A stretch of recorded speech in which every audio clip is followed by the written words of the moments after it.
La paz de Dios reine entre todos. Meditaciones y escritos de Jaume Ribó, apóstol de Cristo. Entrada triunfal en Jerusalén, tercera y última parte.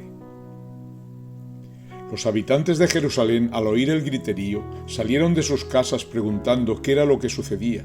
en la que toda la ciudad se conmovió, sin duda llevados por la gracia de Dios, contemplando emocionados el gran gentío que acompañaba al Salvador, que, como sabemos, iba montado sobre un pollino. Toda la muchedumbre que seguía al Maestro llevaba palmas, ramas de laurel o bien olivo, en señal de júbilo y recibimiento al Rey de Israel, donde al mismo tiempo, por donde tenía que pasar Jesús,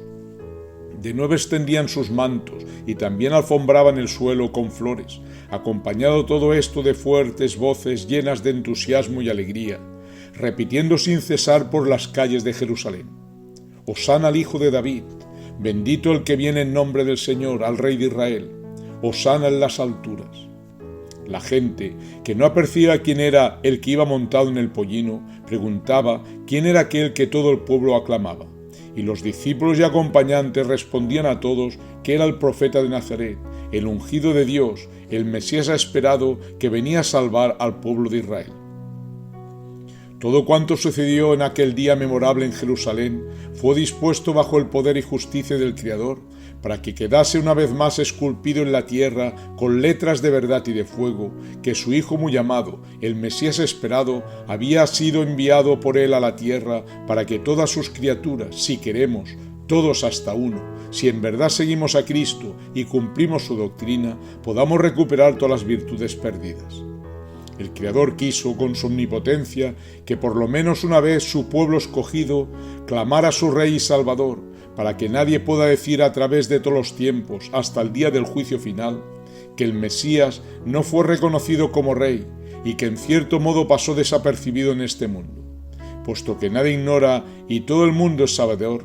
que Cristo fue y es el Redentor de este planeta. Él es el ungido del Padre, el único Rey eterno que ha pisado este suelo. Por ello le incumbe todo cuanto hay en este mundo y en particular las almas que a Él todos pertenecemos, pues todos sabemos que el Hijo de Dios, hecho hombre, es el ser más conocido y de más renombre de este mundo.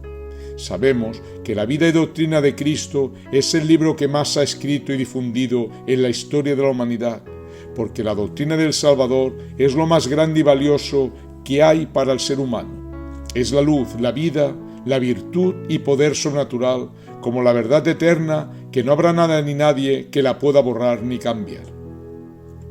La entrada triunfal del Hijo de Dios en Jerusalén reveló una vez más a los ojos de todos el poder de Cristo dentro de su humildad, sumisión y mansedumbre de espíritu. Mas todo sucedió en testimonio para los desterrados. Fue una lección sublime más, repleta de luz y vida, para que nos guiemos y orientemos hacia las moradas eternas, porque nunca debemos de ignorar ni olvidar que si no ganamos en este mundo la humildad y mansedumbre, al Padre no podremos llegar, corriendo el riesgo de perecer para siempre. Mas lo trágico y lamentable de la era actual consiste en que después de tantos siglos de que Jesús estuvo entre nosotros, y que bajo el ejemplo eterno que dio de virtud y perfección como enseñanzas etéricas, todo el mundo sabe que Jesús fue y es el Salvador de este mundo. Y en cambio el hombre, lo mismo que en aquel ayer o mucho peor, renuncia a su verdad infalible. Nada quiere saber de él, su corazón duro y perverso es como una caverna sin luz, se cree sabio y emprendedor, que por sí mismo todo lo puede, y en cambio camina y no sabe por dónde va, porque está ciego. Cada día su tétrica conciencia está más negra, más degenerada, más desequilibrada, puesto que con toda la inteligencia que tiene y la cultura que posee, se cree muy adelantado y muy civilizado. Y en cambio está mucho más atrasado y confundido hoy día el ser humano que en la edad de piedra, pues nadie tenga la menor duda que la mayoría de la humanidad, al preocuparse solo por lo que muere y olvidarse de lo eterno, hace el hedor de los muertos, porque en realidad están bien muertos, sin señales ni deseos de vida para ellos. Mas no debemos de ignorar que la causa de tal aberración es debido a que el hombre no se preocupa para nada en buscar la única vida que no tiene fin, porque se ha apartado por entero de su Salvador. Nada quiere saber de su paz y amor inmaculado, de su doctrina eterna y santa que nos ha de liberar de las garras del diablo como de nuestras propias miserias. Por eso el hombre incauto hace el sordo al bien de todo bien, niega la verdadera vida del gozo sin fin,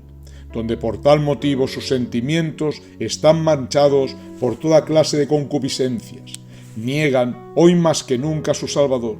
El hombre no adora otro ídolo que las seducciones del mundo, las alucinaciones del demonio y las pasiones de la carne. Más les hubiera valido el no haber nacido a la generación actual, porque las fatales consecuencias de su vil proceder van a ser catastróficas, y los lamentos que van a proferir en breve les van a acompañar por toda la eternidad. Jesús se dirigió al templo y entrando en él iba observando con gran pena todo cuanto allí acontecía,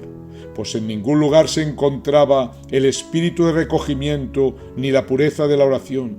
Todo lo que allí se respiraba era una fiesta pagana, un ambiente de materialismo, un pasar el tiempo, algo como distraerse y divertirse.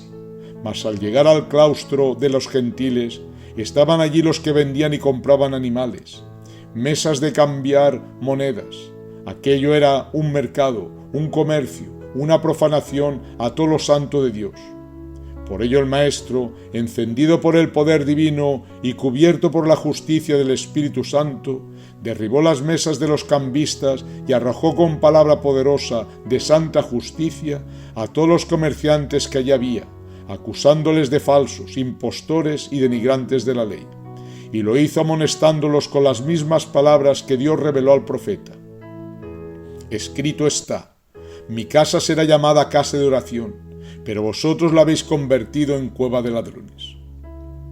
Tales palabras las pronunció Cristo bajo la potestad de lo alto, cubierto por el poder del Creador. Por ello, a pesar de haber en aquel recinto mucho gentío, ante aquellas palabras poderosas que retumbaron en aquella estancia como un trueno, todos se asustaron y cogiendo con gran temor se marcharon acobardados de aquel lugar santo. Tal acontecimiento originó un trastorno de gentes y comentarios por todo el templo, de confusión muy grande, que pronto llegó lo sucedido a oídos de los sacerdotes, escribas y fariseos, donde éstos, al enterarse, encendidos en cólera, hacían nuevos conjuros para prender a Jesús, pero temían hacerlo por si las gentes hacían una sublevación contra ellos, pues la gran muchedumbre que había en aquellos días en el templo estaba de parte de Jesús, escuchando y maravillándose de su doctrina como nunca hasta entonces, pues estaban aún cubiertos por la gracia de lo alto, que habían recibido el día de la entrada triunfal del Hijo de Dios en Jerusalén. Entonces sucedió que a los ojos de todos trajeron a Jesús ciegos, cojos y varios enfermos, y a todos sanó. Las gentes se quedaban pasmadas una vez más de la potestad sobrenatural del Maestro, encendiéndose más y más en pregonar y ensalzar la grandeza y poder del Salvador. Los niños que por allí había, con su inocencia, al contemplar tales prodigios y oír a los mayores las alabanzas que hacían de Jesús, se entusiasmaban también y no cesaban de vitorear y ensalzar por el templo al Hijo de Dios, diciendo: Hosana al Hijo de David. Los príncipes de los sacerdotes y los escribas, al contemplar los milagros que hacía Jesús y cómo el pueblo estaba pendiente de él, escuchándole, y al mismo tiempo a los niños gritando alabanzas al Redentor, su soberbia los dominó y se indignaron con ira contra el Maestro, donde no pudiendo resistir más su arrogancia, de malas maneras dijeron a Jesús: ¿oyes lo que estos niños dicen de ti? Y Jesús, lleno de humildad, les contesta: ¿no habéis leído jamás en las Escrituras que dicen: de la boca de los niños y de los que maman perfeccionó el Señor la alabanza? Pues hoy en vuestra presencia se cumple la Sagrada Escritura.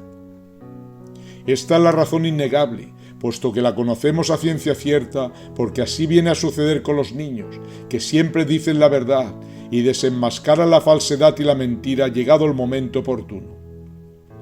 Ya que los niños, cuando no tienen malicia, en todo momento dicen lo que es, y su alabanza siempre es justa y verdadera, sin engaño ni segundas intenciones. Por ello son dignos de aceptar y creer. donde por tal motivo los escribas y fariseos, ante las palabras reveladas por Dios al profeta y que Jesús ratificó que se cumplía ante ellos tal verdad infalible, se avergonzaron al ver cómo quedaban en ridículo ante toda la muchedumbre presente y con la cabeza baja tuvieron que retirarse sin fuerzas ni reflejos para acusar de nuevo al Maestro. Mas estas palabras de razón y justicia expuestas por Jesús se han repetido a través de la historia de la humanidad, en parecido sentido, ya que conocemos que el Maestro de la Sabiduría en otra ocasión expuso cómo Dios había escogido a los ignorantes para confundir a los sabios, y a los débiles para desacreditar a los fuertes. Donde esta paradoja tiene su filosofía, que equivale a decir que los seres que son ignorantes a las cosas del mundo, muchas veces Dios los llama para entregarles su sabiduría eterna, llegando con ello a dar testimonio y rasgar la confusión de los sabios de la tierra, que sin contar con Dios llevan un extravío muy grande y la verdad eterna la ignoran. Por ello, ante un seguidor de Cristo se quedan analfabetos sin saber qué contestar. Y la otra comparación consiste: el alma cristiana que practica la mansedumbre y se presenta humilde ante la arrogancia y fortaleza que se cree tener el ser mundano, en un momento de peligro, en circunstancias de demostrar el valor de no tener miedo a nada ni a nadie, el fuerte, el que no cree en Dios, se queda temblando de miedo, y el débil, el imitador de Cristo, demuestra tener un temple y seguridad invulnerable. Luego Jesús, después de presentar ante los impostores la verdad de su Padre, continuó instruyendo y confortando a aquellos que creían en Él con palabras de vida eterna, y después, ya avanzada la tarde, se marchó de la ciudad, retirándose de nuevo a Betania, donde pasó la noche. La paz de Dios reina entre todos.